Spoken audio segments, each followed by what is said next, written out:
For all those who remember these guys.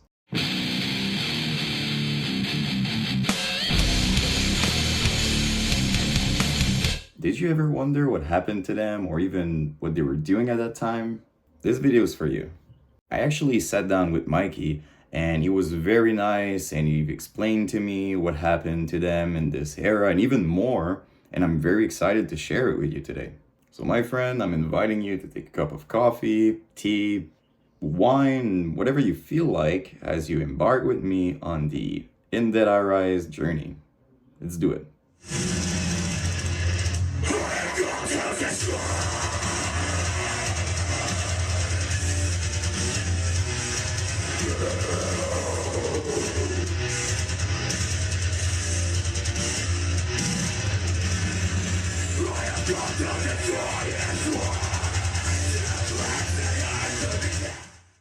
So at first they were called Buried by the Ocean. It was kind of a jokey, just project for fun that they did with friends. And later on, they had to change their name for In Dead I Rise. I'm gonna explain to you why later in the video. But basically, they were not expecting this many reaction and hate, and the funny thing is they were not getting attention for the music, but mostly because Mikey was 13 years old and he had these huge 2 inches and more stretches, which was a big deal in the community.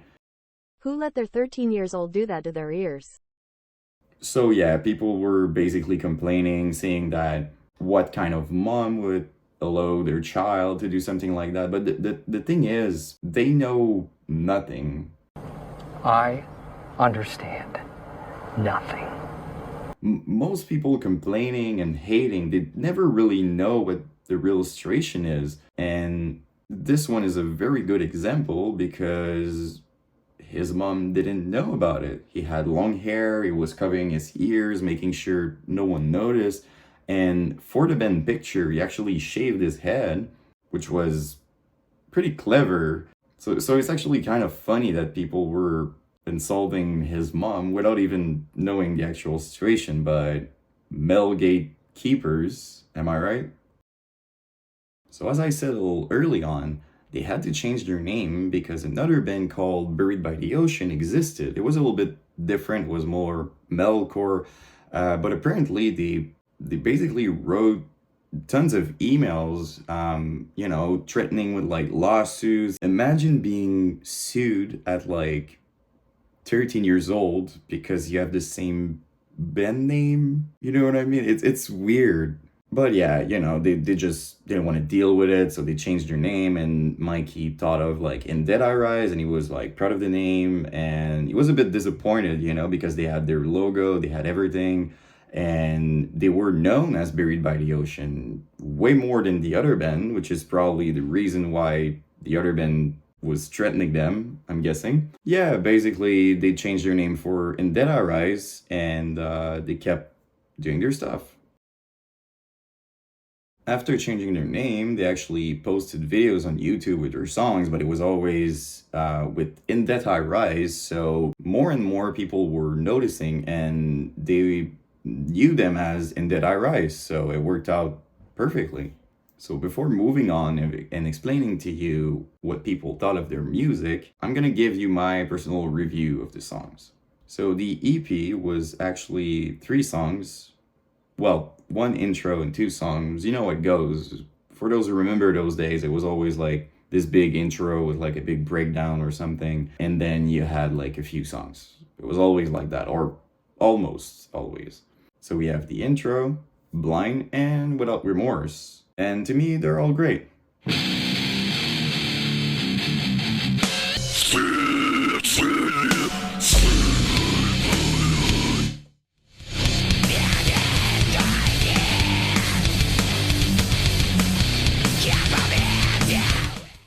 Sure, they're a little rough around the edges, but I mean, they were 13 years old. I mean, his vocals for 13 years old was sick, and the music was very catchy. I swear, it sticks in your head, in Blind, the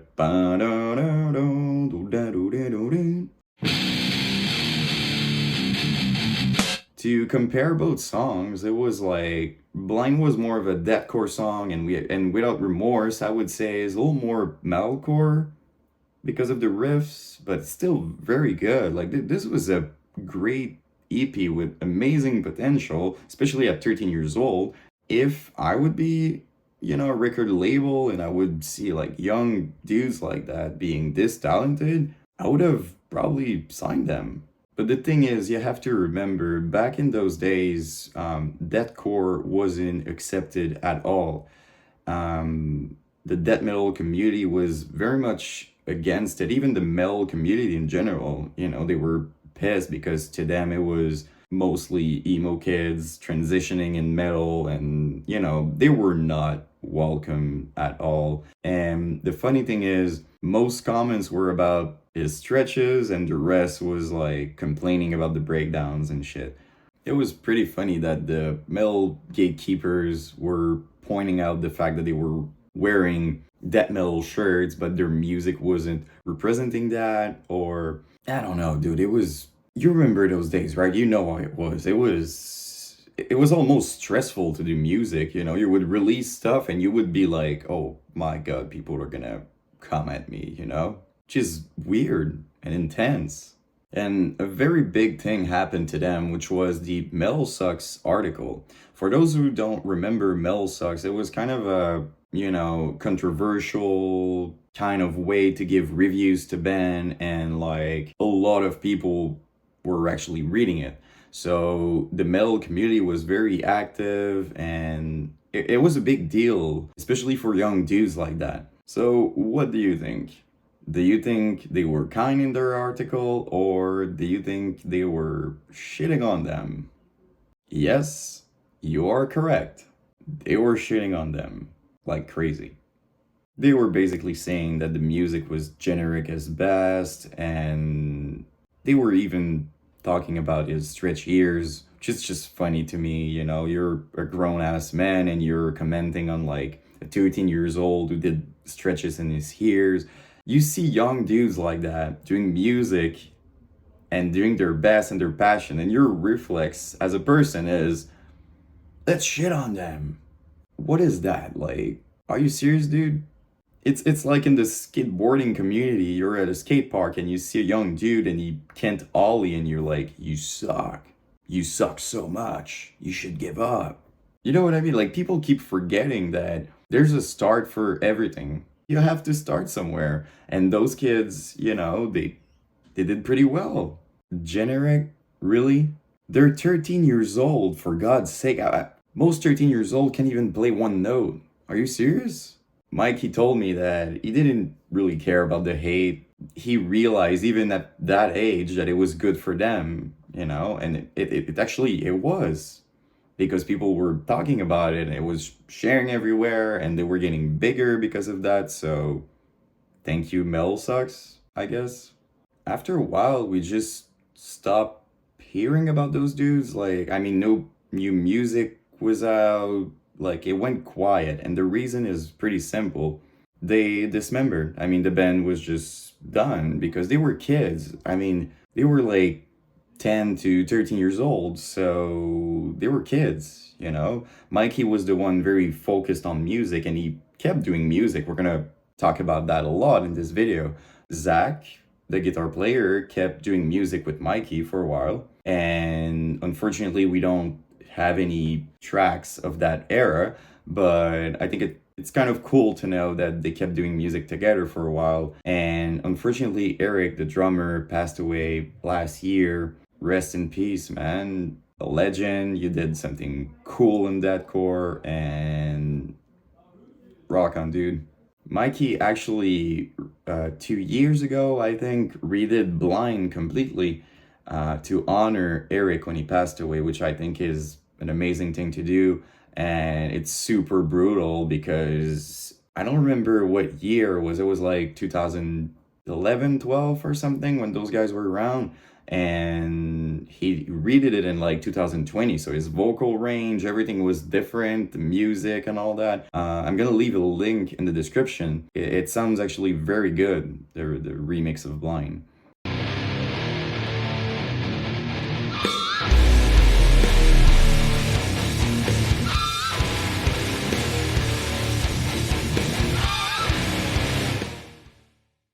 before moving on to Mikey's solo project, he actually had two other bands before.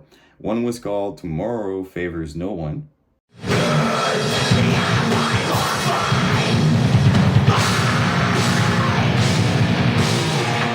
And the other one was called Eviscerate. Alright, I'm excited about this, the Executioner era.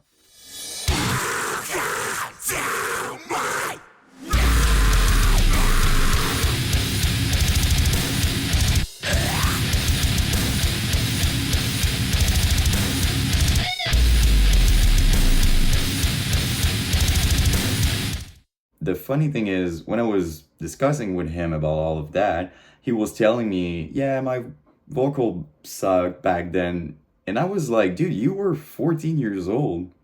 I wish I would sound like this at 14 years old.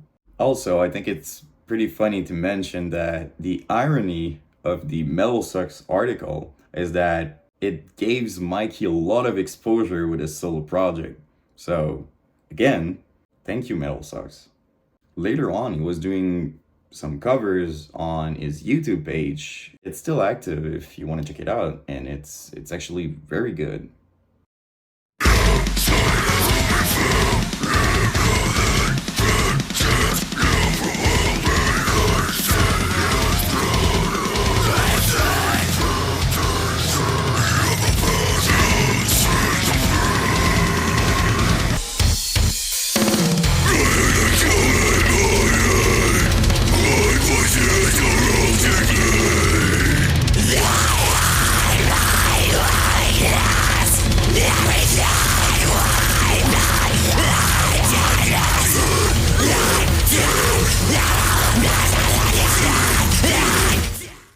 Also, during the Executioner era, Mikey kind of started goofing around with other friends, you know, with basically all his friends. They had a YouTube channel like DJ and Mikey. I'm not sure of the name. I don't remember as I'm recording, but you're gonna see it in the video, obviously. At first, I thought it was like a new band for him, but it wasn't really. He was doing the Executioner thing, and he was just having fun recording with his friends. It was just a group of kids, not taking themselves too seriously, which is great. If you missed a shot, you have to confess something. This game is you hit a ball in a hole.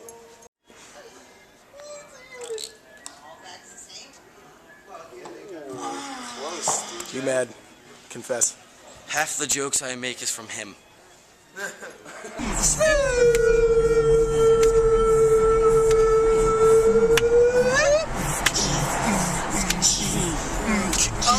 What?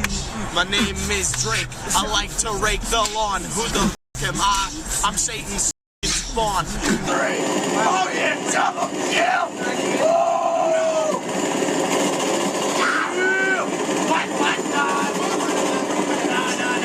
What's up, guys? Today's video is gonna be all about Things we hate. when girls text you and say, "Let's cuddle." The Eagles. Broccoli. I fucking hate olives.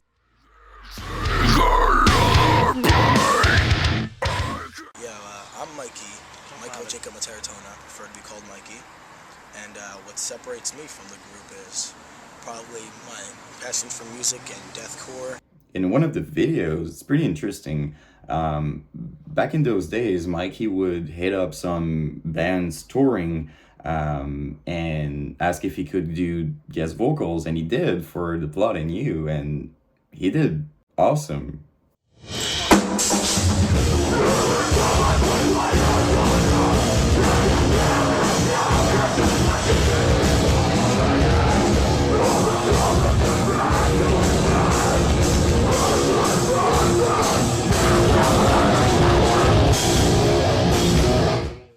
So after all that, you might wonder what actually happened to Mikey.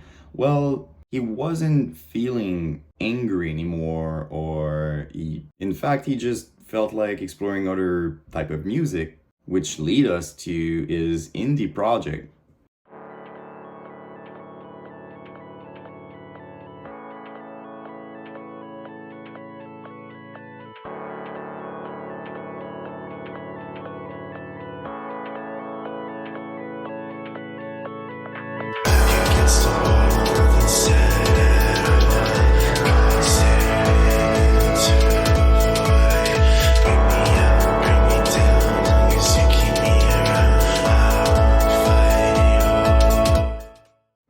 cool because it tells you how creative Mikey really is and how music matters in his life. He never stopped making music for all those years.